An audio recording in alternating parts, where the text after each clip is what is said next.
अरविंद वाजपेयी जी, अभी भी कोई कसक लग रही है। बेशक आपके नेता कितने बयान दे लें, चिराग पासवान साहब चाहे बेशक कितना भी नीतीश कुमार जी की तारीफ कर लें, आशुतोष जी को अभी भी कुछ खटक रहा है।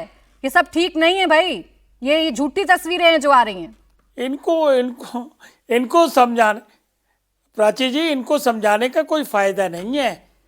चुनाव दर चुनाव हारते जा रहे हैं, लेकिन फिर भी अभी तक इनको ये नहीं पता चला कि चुनाव क्यों हार रहे हैं। चुनाव जनता हराती है, जिताती है, जनता का दिल जीतना होता है। एक सेकेंड, बोलिए। अरे एक सेकेंड बोलिए अरविंद जी, चाहिए ना, अपनी बारी में बोलिए। जनता को नब्ज को पकड़ना होता है, जनता की सेवा भावना दिल में रखनी होती है। जो नींव डालोगे उसका उद्घाटन समय पे करना होता है। जनता के जो फेवर में होती हैं उनकी पॉलिसियां बनानी होती हैं, रिजर्वेशन देना होता है, रोजगार देना होता है, योजनाएं बनानी होती हैं, योजनाओं को लागू करना होता है। अब हम क्यों सिखाएंगे इनको? हमें तो बड़ा अच्छा है, ऐसे ही लगे रहेंगे, ऐसे ही अपनी यूनिटी का डंका बजाते रहे, ऐसे ही मीडिया को कोसते रहे और हम चुनाव दर पर दर जीतते जाएंगे। देखिए, विकास हो रहा है, हर सेक्टर में विकास हो रहा है, तभी जनता बातों को यकीन करती है। बिहार के लिए नीतीश कुमार ने क्या नहीं किया। आज से 15 साल पहले जिन लड़कियों को, बालिकाओं को स्कूल जाने के लिए साइकिल दी थी, वो आज माँ बहन बन चुकी हैं और उनको अब रोजगार के लिए पैसे दिए गए हैं, उनको एक सहायता दी गई है, वित्तीय सहायता। तो उसका रिजल्ट नहीं आएगा, उसका परिणाम नहीं आएगा। और ये जब राज्य में थे तो जंगल राज का तगमा ऐसे ही नहीं लग जाता है, हाईकोर्ट ऐसे ही कोई फाइंडिंग नहीं दे देता है। वो जंगल राज का डर आज भी बिहार की जनता में था। और महिलाओं के सम्मान की यह बात क्या करेंगे, चाहे ऐश्वर्या राय हो, चाहे ये रोनी आचार्य हो, ये तो इनका देखा हुआ भाला हुआ बिहार की जनता को सबने देखा हुआ है। सजा याफ्ता है लालू यादव, पूरा परिवार जो है वो बेल पर है। ये जनता भूल नहीं जा रही है चीजों को।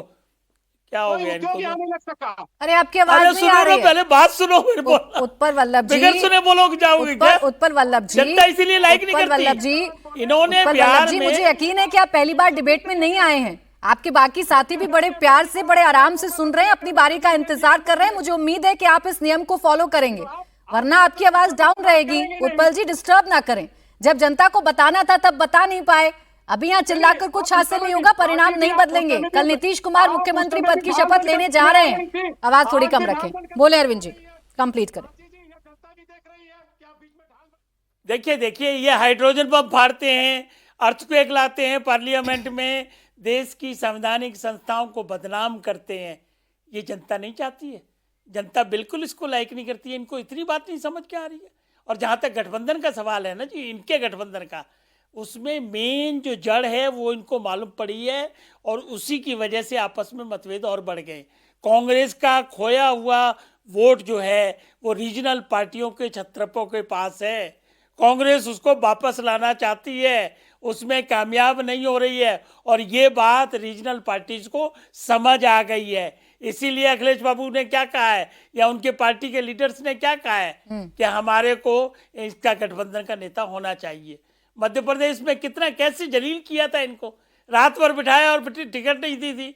अभी बिहार में भी सपा को कोई टिकट नहीं दी है, बिहार में भी ये रिश्तेदारी निभा रहे थे। तो हम इन चक्करों में क्यों पड़ेंगे? हम इनको क्यों बताएंगे क्या हार के कारण है? ये अपने आप तलाशे। लेकिन ये 1 साल बाद आएंगे, फिर प्रेस कॉन्फ्रेंस करेंगे और फिर कहेंगे ये 22 फोटो लगा दिए हैं या ये कर दिया है। उन आरोपों में कोई सत्यता नहीं होती। अगर सत्यता होती तो सुप्रीम कोर्ट SIR की इजाजत नहीं देता। एक खाली नैरेटिव बनाने से नहीं होता, उसके पीछे जस्टिफिकेशन चाहिए, उसके पीछे लॉजिक चाहिए, उसके पीछे जनता को बातें समझानी चाहिए।